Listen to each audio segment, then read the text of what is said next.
The Dallas Cowboys beat they destroyed the Washington Commanders 44-22. I don't want to waste a bunch of time. I just want to go ahead and get into the video because this was a ton of fun.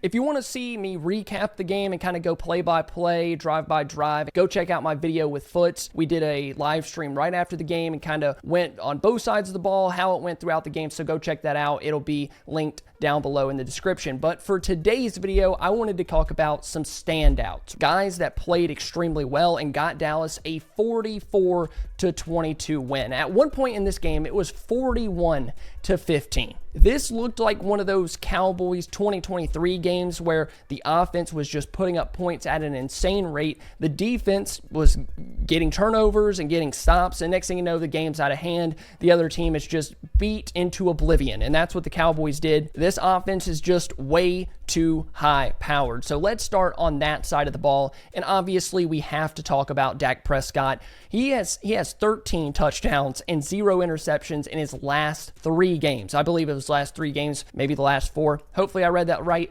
Regardless, over however many games, he has thrown 13 touchdowns to 0 interceptions. And in this one, he was pretty much perfect. 21 of 30, 264 yards. He had 3 touchdowns. He only took 1 sack. He was doing a really good job moving around in the pocket, making plays outside the pocket, doing things pre-snap, post-snap processing. Dak has been fabulous. And I'm going to tell you guys right now, you need to enjoy it while your quarterback is playing at such a high level. How he is not at the top of the MVP conversation is blowing my mind because he has been unbelievable. And a lot of that has to do with who he's throwing the ball to. CeeDee Lamb in this game had 5 catches, just 5, for 110 yards. He was averaging 22 yards per catch. He obviously had the long of 75, and that's in his first game back from a pretty big injury, a high ankle sprain that held him out the past couple of weeks. Obviously, George Pickens has been carrying a lot of the load offensively. For CeeDee to come back in, still have that rapport with Dak. He had 8 targets, caught 5 of them.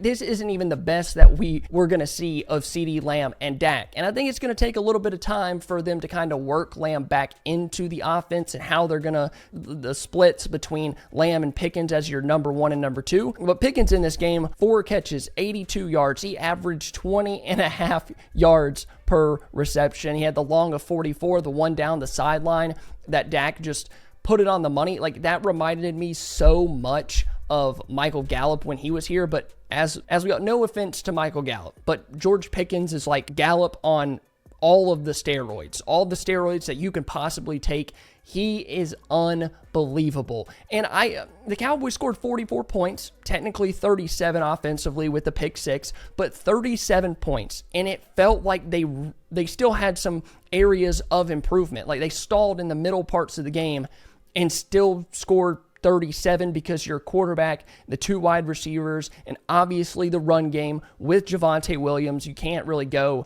about talking about a Cowboys win without mentioning Javonte Williams as well. 19 carries, 116, 1 touchdown.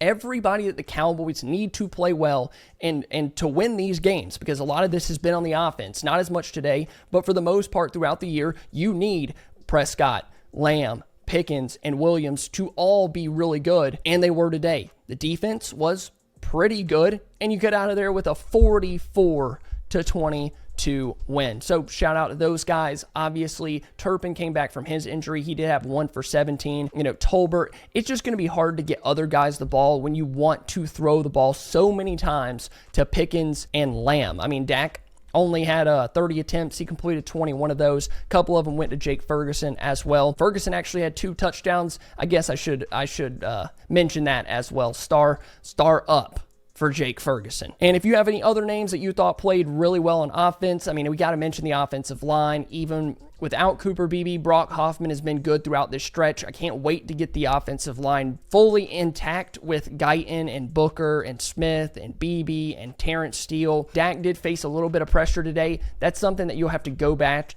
and kind of watch the film and see how each individual guy performed. But overall, Dak only took 1 sack, was pretty much perfect in this game. The offense ran without really any hitches. So shout out to that entire unit. It's kind of hard not to mention everybody because it takes all 11 guys to put up 44 or 37. People are going to correct me in the comments, but that's the offense. Let's move over to the defensive side of the ball. And I have given this guy so much crap throughout this year. I'm sure you already know who I'm going to talk about. No, if you're thinking it's Trayvon Diggs, no, it's not. Matt Eberflus. Like, I had to put him on the standouts list because he did some different things than we've seen the past couple of weeks. We've been wondering, we've talked about it a million times, are they ever going to change? If they are going to change, what does that look like? I thought in this Washington game, this is what this defense needed. Some variety between man coverage, zone coverage. He was even dropping some defensive linemen back in coverage. I saw James Houston on the edge, and then he dropped down underneath. Like, giving Jaden Daniels those different looks, moving guys around, using the chess pieces instead of just lining up and saying, okay, you play your zone, you're right here, you're right here, right here. Quarterbacks in the NFL are gonna kill that if you're not super athletic, super quick processing on the defense. Like, you don't have the personnel really for that. So they were going to have to switch some things up, generate some pressure, generate some different looks, make the quarterback just take that extra half a second, that extra second to figure out what he's seeing. And that gives you an opportunity to make a play on the ball. Shout out to Eberflus. I thought he did a really good job adjusting, doing some different things. Kenneth Murray as the quarterback spy. We saw Jalen Hurts kill this team. Justin Fields, not as much. They did a good job there as well. But in this game, he did a good job just knowing the game plan. Everybody played extremely well. Without Trayvon Diggs, that might be a conversation for a different day. Like, why did the defense look so much better? But I just thought, as much as I've talked about Eberflus, I have said that the Cowboys probably should just move on because it's insane how bad they are. You can't be 32nd in the league and consistently just say, okay, we're going to get better. We're going to get better. Like, prove it to me. Eberflus proved it tonight against Washington. Like, I know people are going to say, well, the Commanders were without their top 3 wide receivers, this and that. Okay, sure. But at one point, it was 41-14. 7 of those points were coming from your defense. Only giving up 15 points, and then obviously they gave up the 1 touchdown into the fourth quarter. Didn't even matter at that point. But giving up 15 points to Jaden Daniels, somebody that can kill you with their legs, to a Commanders team that has been one of the best running teams in the NFL, even without Jaden Daniels, to shut that run game down. Krosky Merritt only had 33 yards on 13 carries. He averaged 2.5 yards per carry. Dallas really needed that after the Panthers game. Eberflus, you know what? I'm not going to completely apologize, as some people are like, you need to. I'm not apologizing yet, all right? We still got half of a season to go. Let's see if those adjustments can trickle into these next game plans. Keep doing some different things, and then maybe the defense will get to where we want it. Or the Cowboys make a move personnel-wise, and that changes some things. I mentioned using Kenneth Murray as a quarterback spy.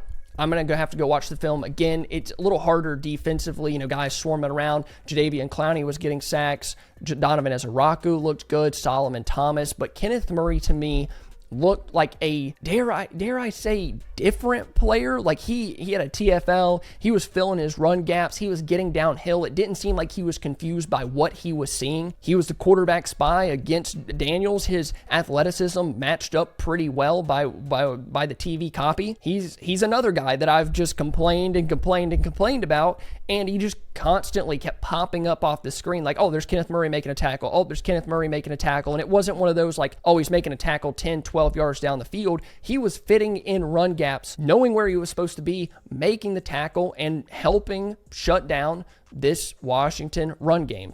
Something we really haven't seen so far this year. To me, at least right now, sitting in this chair, Kenneth Murray had a good game. Solomon Thomas, I just mentioned him. He was knifing through the offensive line, disrupting the interior, getting after Tyler Biotish and whoever their right guard is. He's part of why the defense was as good as they were today. Getting after the quarterback, knifing through, getting in the backfield, disrupting those runs in the rhythm that Washington was trying to get into, and then having those linebackers and other defensive linemen come in there, swarm to the ball, and clean it up. So I tried to go with one defensive lineman, one linebacker, and then when you talk about the defensive backs, who else am I going to mention but DaRon Bland? Had the pick six, and that was a true flashback nostalgia feeling of watching him return that pick six. Like, that just took me way back to 2023 where he had 5, and Kevin Burkhardt mentioned it on the broadcast. To see him do that after having the injury last year and then coming back, he wasn't making a ton of plays. And even this year, coming back from the injury, it doesn't feel like he's been the same player. Eberflus kind of switching some things up, gave these guys confidence. It seemed like the entire unit was playing with confidence, including Bland. Like he was more comfortable with what they were asking him to do, changing up those looks. He wasn't just on his heels playing zone, coming up and making a tackle, 8 yards down the field. He was actually able to play the ball.